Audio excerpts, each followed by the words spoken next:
My name is Larry Grill, and I am the Dean of Research here at Keck Graduate Institute.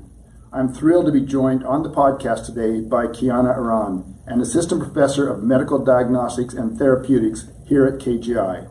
Dr. Aran is a visiting scientist at University of California, Berkeley, and consultant for the Bill and Melinda Gates Foundation in the field of medical diagnostics and drug delivery. She received her PhD in biomedical medical engineering from Rutgers University and continued her postdoctoral studies in bioengineering at UC Berkeley, and was a recipient of the NIH Postdoctoral Training Fellowship for AIDS Research in 2015.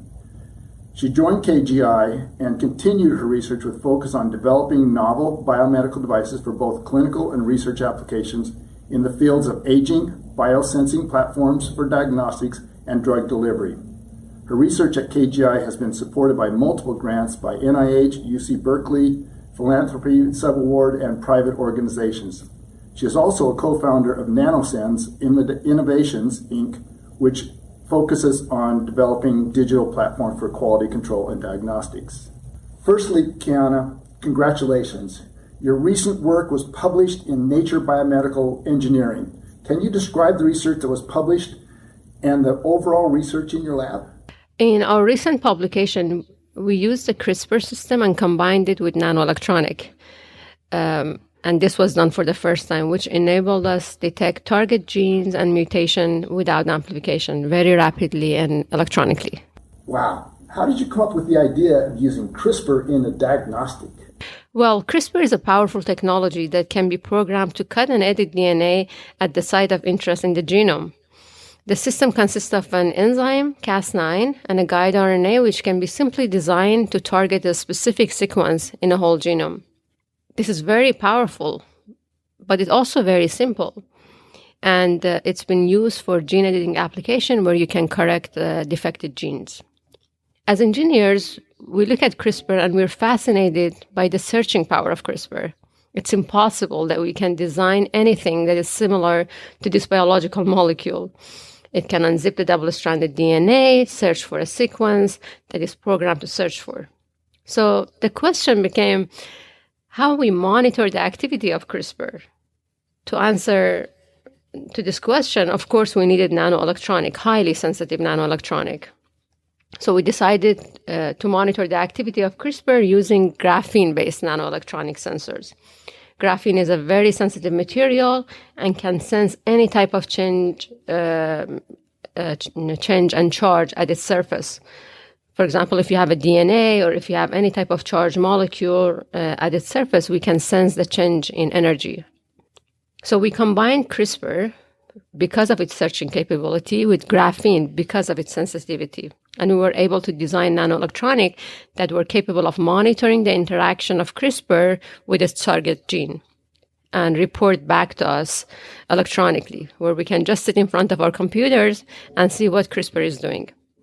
This enabled us to detect our target genes without any amplification, and we call our system CRISPR-Chip. What kind of tests have you done with this CRISPR-Chip, and do you plan on continuing this area of research? Well, we tested the chip to detect our target sequence in non-clinical sample first. We performed a lot of tests, and my lab members put many hours to optimize the system. And once we were able to successfully detect our target sequence, we moved to perform some clinical testing.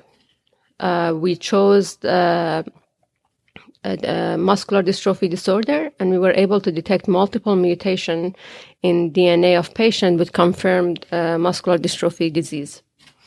Muscular dystrophy is a disease that presents its symptoms in early childhood, specifically in boys, and can result in progressive muscular weaknesses, and it could become fatal very fast.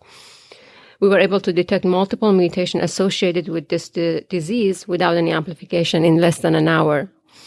We're also continuing the work to see if we can detect single-point mutation for various other diseases. When do you think this product would be ready for commercialization, and what would the first product be? That's a very good question. In terms of commercialization, we have the sensitivity for some diseases, some genetic diseases. We can design an array of transistors, perhaps hundreds or thousands, to detect multiple potential mutations at once. This can be developed pretty rapidly. But the application of CRISPR-Chip is not only diagnostic, and in fact, we think that the first application for CRISPR-Chip would be quality control. Because we can closely monitor the interaction of CRISPR with its target gene. We think that we can use this for monitoring the efficiency of CRISPR complex. This is very useful for scientists and researchers who are working on CRISPR for therapeutic applications. Why do you think quality control is needed for CRISPR gene editing? CRISPR is a very powerful system, but it's not perfect. It can cut and edit genes at the sites that are not desired. Now that we're moving to human gene editing, cutting and editing at places in the DNA that is not desired can lead to serious clinical outcomes. We have to minimize and prevent this before we can actually put this in human. We think that CRISPR-Chip can help in validation studies to closely monitor how the complex is interacting with the patient DNA. We shouldn't just rely on a piece of DNA or naked DNA for our validation studies. And we need to test CRISPR with the least modified DNA sample from that specific patient to understand the efficacy of our system. So we want to expand CRISPR-Chip development to monitor on-target and off-target effects, and we would like to validate the guide RNA efficiency using our system. Great information. I just have one last question. You work with industrial collaborators. What's the value of having industrial collaborators work with academia? I'm going to answer this question from my personal experiences. When we started the work on CRISPR-Chip, we were very excited about the project, but we faced many challenges designing the graphene sensors. We were spending a lot of time just fabricating sensor with very low yield, and that became very costly. And as a new faculty, this was very challenging for me. Until I met with our industrial collaborators who were working on just mass-producing high-quality graphene chips for many years.